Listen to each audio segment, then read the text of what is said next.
Alright, welcome to Beyond Quick Tips powered by Astro Gaming. My name is Jared Dunphy, and today we're back on Coliseum yet again to go over Capture the Flag on the map Coliseum, obviously.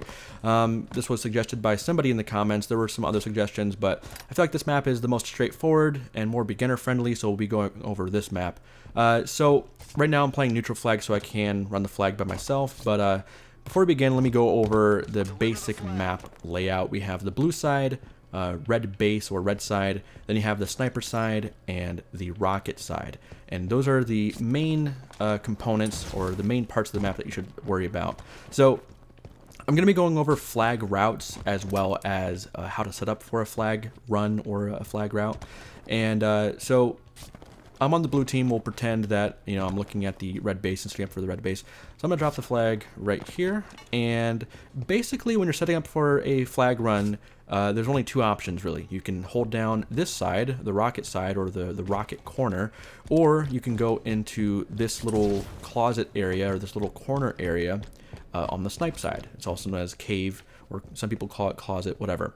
So basically what you want to do, and this is like the main tip, you kind of want to work with the side where your team is at or where the next power weapon is spawning, because sometimes the sniper rifle will spawn alone, the rockets will spawn alone, or they'll spawn at the same time.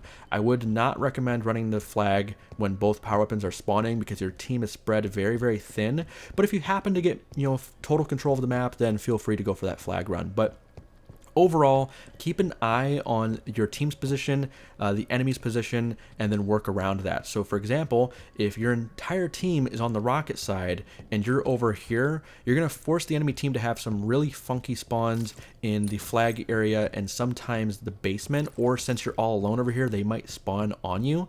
So what I would recommend doing is maybe jump on this platform, get up here, grab a BR or some powerful weapon, force that spawn in this cave area, and then get that pressure on the enemy team so your team can run the flag.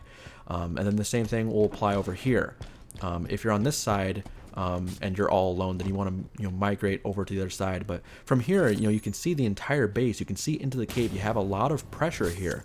And if the enemy team, they're in the flag area, they're committed to this. They either have to commit to fighting you or they have to commit to running away. So holding down either the cave or this little platform back here will apply a ton of pressure and opens up the game for your team to make some plays. So I'll touch on that stuff a little bit later on, but let me go over the flag runs. So you have three main routes. You can take the snipe side, you can take the bridge, or you can take the rocket side. I'll start out with the rocket side and make my way over to snipe side. So the thing about rockets, you'll see a lot of people do this, but this is more of the sneaky route. You'll see people hold the flag, and then once they're down here, they have these options available. As long as you don't drop the flag, the enemy team will have no idea where you're at unless you're being fired upon, but you can run it through the ramp here. You can run it this way. You can either take it over to snipe, or you can jump up here, and you'll see a lot of people do a very sneaky jump where they'll go on this platform and then clamber up to this, and then they'll do a bridge route instead. So this is definitely the more sneaky route, and also on either side there's these little rocks you can jump on, and you can clamber up to here and then make your way over to the bridge just like this. So for example, say you're doing a rocket route, but the enemy team is collapsing on this corner, or say they're in the basement and they're pushing you, then this would be a good time to, call this play and go up here instead. So those are like the main routes you can do on rocket side. So going over to the bridge side, I'll actually stay on blue side because there's a pretty neat trick on the red side of the map. So you would grab the flag and start running through this bridge. You have three options once you get here. You can go towards BR, towards maybe your teammates, or safety. You'll see a lot of pro players jump on this rail and then thrust and hold crouch, so you can land on this platform without clambering, so you can quickly run. You'll also see a lot of players, they'll either drop down or keep running, and they'll go through here. They'll maybe go to this platform, thrust here, and then clamber up. You can thrust and clamber to that platform, or you can just keep running to go for your normal flag route. So let me go back to the top middle area very quickly, and if you happen to get up here, the red team does have a slight advantage. Not only does the red team have advantages when it comes to nading weapons, which we have plenty of videos on that if you want to check those out, but also there's this little red rock that sticks out. And if you jump onto this with the flag, jump again, and then hold ground pound, you can actually ground pound right here, run a little bit forward, jump, thrust, and you have an easy, very simple flag cap that's very safe to do. Not only is it safe because you're quickly getting to the base, but as you're hovering over here, you're behind this wall, and so the enemy team can't see you. If you're down here and running the flag, the enemy team, they have plenty of sight lines with, you know, BRs and DMRs. They can nade you, they can get rockets on you, they can even get a melee. But if you're way up here, it's very, very difficult for them to kill you very quickly unless they have maybe a sniper rifle or something like that. So that's one thing you should do if you're on the red team and you're running the flag just like that up top.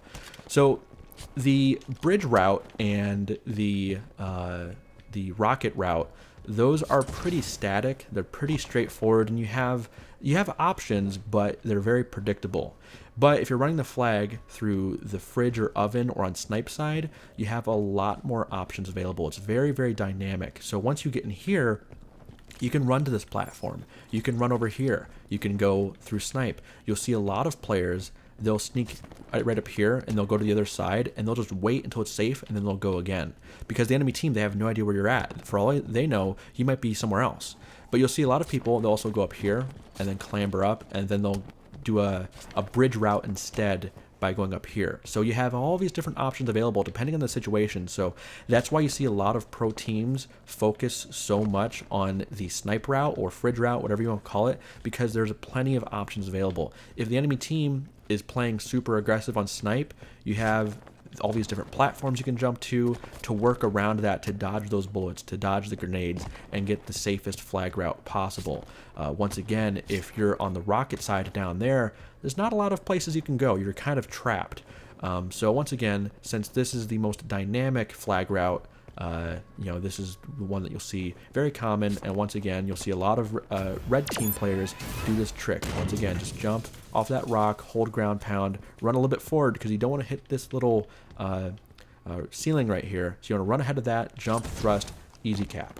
So just to do a quick recap of what I've been talking about, you either want to hold down the cave, or you want to go onto the rocket corner and apply pressure on the flag, and then depending on where your team is at and where the enemy team is spawning, you want to run the flag in that direction. So once again, if the enemy team is going to be spawning on rocket side and your team's on snipe, then you want to run it over here, or maybe do an aggressive flag run over here. But keep in mind, if rockets are about to spawn, maybe you want to put a larger focus on, you know, getting those rockets and setting up over there instead. You don't want to run at sniper rifle, you know, and then let the other team have rockets and then easily counter that cap and, you know, get a point of their own and kill your entire team.